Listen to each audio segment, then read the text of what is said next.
I say, yo, welcome to the BBW show, you feel me? We talk battle rap, basketball, and wrestling on a daily basis. Subscribe to the channel if you haven't. The topic for today is wrestling. More importantly, the year is over. I'm not gonna lie. By the time this video come out, we gonna be in December. The year is over. We had a crazy year in wrestling. A great year in wrestling, I'm not gonna lie. It's been a lot of ups and downs, but I feel like we have way more positives than negatives in wrestling. So this is my top 10 wrestlers of the year for 2022. Number 1, Roman Reigns. I'm not gonna lie. Captain Obvious. Knock knock. Who's there? Come in. Yeah, Roman Reigns is the number 1 wrestler. I'm not gonna lie. Not just in WWE, not just in America. No, in wrestling, period. Anybody that wrestles is under Roman Reigns. Gangster. Even Brock Lesnar. Brock Lesnar is below Roman Reigns at this point to me. Gangster. Your man's hasn't been pinned in like 1,000 days or something. He's been champion for like 3 years straight. He's beat Brock Lesnar 2 times this year. 2 times this year. Who else can say they did that? You feel me? And he beat Brock Lesnar in the so-called final match that they're gonna have. The last man standing. So it's like, bro, he's easily been the guy. And everybody don't like to say like WWE doesn't have a specific guy because they got 2 belts. He's had both belts. So now what's the excuse? Honestly. What's the excuse for Roman Reigns to not win Wrestling Observer Superstar of the Year? He's been the guy in WWE for a whole year, and he's had both of the belts, and he's having great matches with everybody. He had great matches with Brock, great matches with Riddle, great matches with, damn it.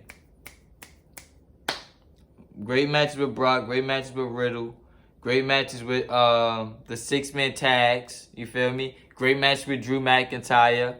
It's like, bro, your man just been having great matches, gang. I'm not gonna lie. Roman Reigns has been having a lot of great matches. His promos, perfect. His character, perfect. Everything about him is just really good.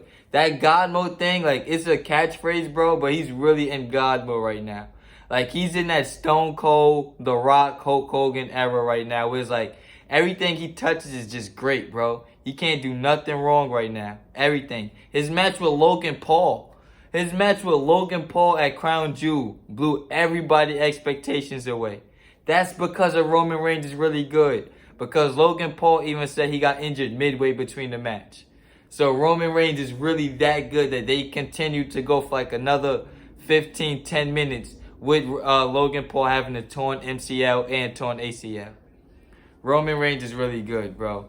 He's the wrestler of the year to me. Now, to show that I'm not biased, the number 2 to me, Jon Moxley, gangster. Jon Moxley's been a great number 2. Not just in AEW, but in wrestling. You feel me? I'm going to say that because CM Punk was the number 1 guy. Let's not do that. CM Punk was the number 1 guy. But Jon Moxley was the number 2 guy. You feel me? And then when CM Punk got injured with his foot, Jon Moxley became the number 1 guy. And he did great. When CM Punk got suspended and injured again, Jon Moxley became the number 1 guy. You feel me? He's been a great number 1 guy. He finally had his match with Tanahashi and got that win. He's had matches with Chris Jericho, Bryan Danielson, Hangman Page. He was having a great match until he got injured. He's had a lot of great matches, bro. Gangster. He's carried AEW. He's been the ace for AEW, like the number 1 guy. The number 1 guy on a consistent basis for the last 3 years. It's been Jon Moxley. He's been the number 1 guy. Great promos, great storylines, great matches, all of that. You feel me? He's been that. Like, whatever you want to say, even if you want to say he's not the number 1 guy, he's never been the number 1 guy in WWE. His position now in AEW, he's never had this position in WWE. Gangster. Not just is he the workhorse, but it's like he has an impact, he has a voice, all of that, bro. He's not just getting told what to do. He does whatever he wants, and it's still great. So it's crazy that Roman Reigns and Jon Moxley is number 1 and number 2. And it's like, I'm not going to say they doing the same character, but it has similarities. They're both leading the faction. One is the tribal chief. One is like a everyday workhorse and man. You feel me? Like everyday man. Like, they have a lot of similarities, bro. This would be a great dream match. If we was to ever get this dream match, Roman Reigns versus Jon Moxley as their current characters, this would be great. I'm not gonna lie. This would be great. This can be Rock versus Austin. If we ever got Roman Reigns versus Jon Moxley, the way they are right now, the exact way they are right now, it could be Rock versus Austin. But we're not gonna get that. So Roman Reigns my number 1, Jon Moxley my number 2. Number 3, Seth Rollins. Let's keep it going. Shield shit. Yeah. Seth Rollins has been the workhorse for WWE for the past year. His feud with Edge, great. His feud with Cody Rhodes, great. His feud with Matt Riddle, great. You feel me? Seth Rollins has been a workhorse for the last year in WWE, bro. Where everything he did was great. Gangster. Everything. His character even. You feel me? And now I hope he's turning babyface. I hope we finally get the return of babyface Seth Rollins. He's been a heel for some years now. He's been a heel for like almost 3 years. Almost 3 years he's been a heel. That's a long time, bro. That's a long time. And he's a great babyface. Say what you want. Seth Rollins is a great babyface. He has great matches. He has great moveset. He gets the fans energized. He's very likable. All of that, you feel me? So I hope finally that we get the return of babyface Seth Rollins. So yes, 10 years to the debut of the Shield. They have been carrying pro wrestling for this whole year. It's been all Shield. Gangster. If you take Roman Reigns, Jon Moxley, and Seth Rollins out of pro wrestling for this past year, it's dark. It's very, very dark. Because we already had no CM Punk. We already didn't have no Kenny Omega. We already don't have no Young Bucks. So you take the Shield out of 2022 wrestling, it sucks, bro. It fucking sucks. Gangster. Number 4 to me, Matthew Riddle. Matt Riddle. Gangster. That RK Bro thing was great. He was doing great with that. I loved RK Bro. I did not think it was going to be as fun as it was. And that was a Vince McMahon call. That was way before Triple H came in the picture. That was Vince McMahon to do RK Bro. The night after WrestleMania last year. The night after WrestleMania last year. 2 years ago going on. Gangster, they got this storyline going. And then it's like we still didn't get a conclusion to it because Randy Orton got injured. I hope when Randy Orton come back, we at least get RK Bro for 6 months. At least 6 months. Because Randy Orton could be a lifelong babyface when he come back. He can be. But he's going to turn heel again. I just hope we get at least 6 months of RK Bro. 6 months. Because they was really, really good. RK Bro was really, really good. But like since Randy Orton got injured, Rudy's been doing really good by himself. So he's in my list for number 4. Number 5, FTR. Not Cash, not Dax. The entire FTR for number 5. Gangster.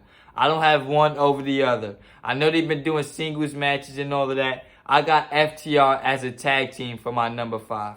Yes, they might be the best tag team in the world right now. Honestly. They wrestled the Briscoes in Ring of Honor. Great match. Young Bucks in AW. Great match. Aussie Open in New Japan. Great match. It's like, bro, you just put them in a fucking tag team match with 2 people that's credible. It's going to be a great match. FTR is really, really good, bro. Really, really good. I can't say they had their best year, but because it hasn't been on AEW. The Briscoes match wasn't on AEW television. The Aussie Open match wasn't on AEW television. You feel me? The Young Bucks match came out of nowhere. So it's like they're having a great run outside of AEW, not even on the indies, but they're just having a great run. But on AEW television, they're not having that great run. You feel me? They just have a lot of belts. But if you look at those matches outside of AEW, they're great matches, bro. They're great matches. I'm not going to lie. I got done with my number 5 pick, FTR. Number 6, Bobby Lashley. Yes, Bobby Lashley, number 6 for me. He beat Brock Lesnar. Gangster. He beat Brock Lesnar at Royal Rumble. Then he went on to beat Omos convincingly like 4 times. When Omos was unbeatable. They was not having him lose to nobody. Bob Lashley beat him at WrestleMania. Then he beat him at the next pay-per-view, I think. Then he beat him in a steel cage match. Then Bobby Lashley went on to beat Theory. Then he was beating everybody in the mid-card, bro. Gangster. Bobby Lashley was carrying Monday Night Raw for a few like 3-4 months. It was all Bobby Lashley. He was a top babyface on Monday Night Raw. Gangster. And he just lost to Brock Lesnar, so now it's 1-1. I hope we get a third match with them two. That's going to be great. And I hope we get Bobby Lashley versus Roman Reigns. We still have not got that when Roman Reigns at this Tribal Chief stage. Since Roman Reigns been in God mode, we have not gotten Roman Reigns, the Tribal Chief, versus the almighty Bobby Lashley. I need that match, gangster. I need that match for me personally. And it's like, why not this year? Why not the Royal Rumble? Right now. Why not? Why not do that? Bobby Lashley, my number 6. Number 7.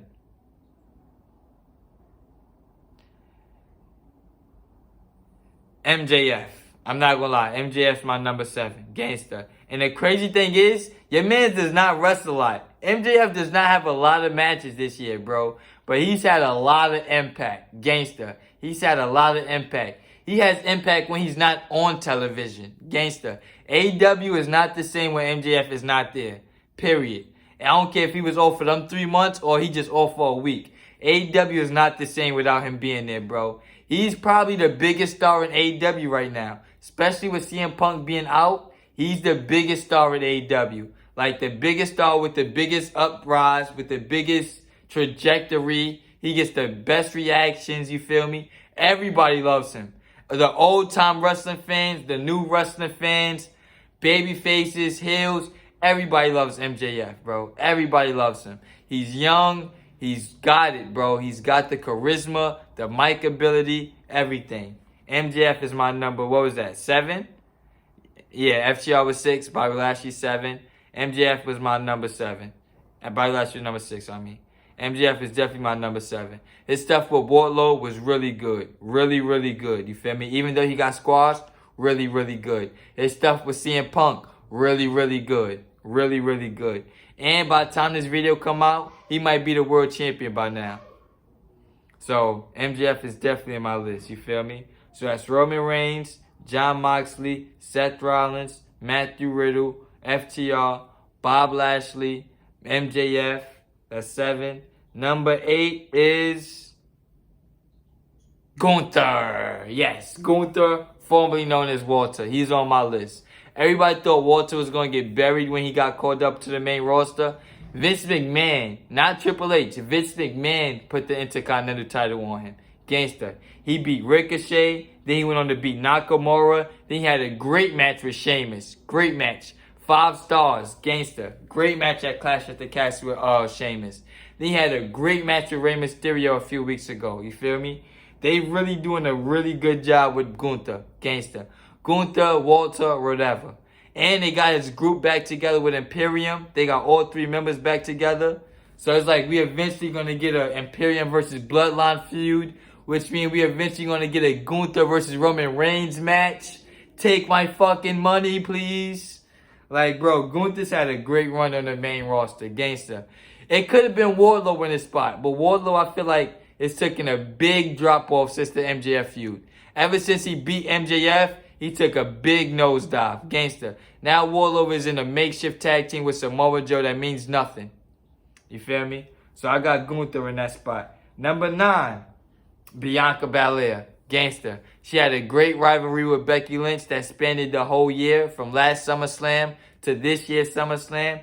Then she's been having a great rivalry with Bayley that went from SummerSlam this year to damn near War Games. So it's like, bro, and they've all been great matches. I would say Bianca Belair has had the best matches in WWE for the women.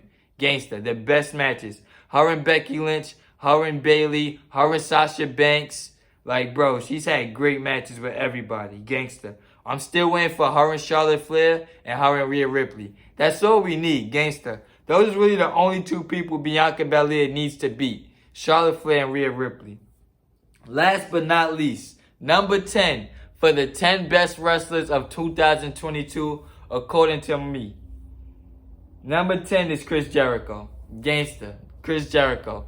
This is crazy because last year, I did this last year, and I had Chris Jericho on the top 10 worst wrestlers of 2021. Chris Jericho's really transformed himself this year. Credit to Chris Jericho. He made a complete transformation. His body, his matches, is all of that. Gangster. Him and Bryan Danielson, great matches. Great matches. Him and Eddie Kingston, great matches. Even though I feel like that program went too long, great matches. Him and this Ring of Honor thing, you feel me? Where he's the Ring of Honor champion in a Ring of Jericho. It's cute, bro. It's very cute. It's very, very cute. I'm not gonna lie. It's very, very cute. So I gotta give him credit, bro. I call him out when he's doing bad, so I gotta say when he's doing good. Chris Jericho, to me, has definitely been the 10th best wrestler of this year. Gangster. So I'm gonna go over the list one more time. Roman Reigns at number 1. Jon Moxley at number 2. Seth Rollins at number 3. Matthew Riddle at number 4. FTR at number 5. Bobby Lashley at number 6. MJF at number 7. Who was it?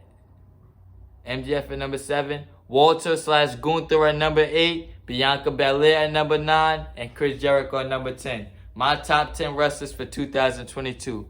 Like, comment, share, subscribe. I'll be back with more.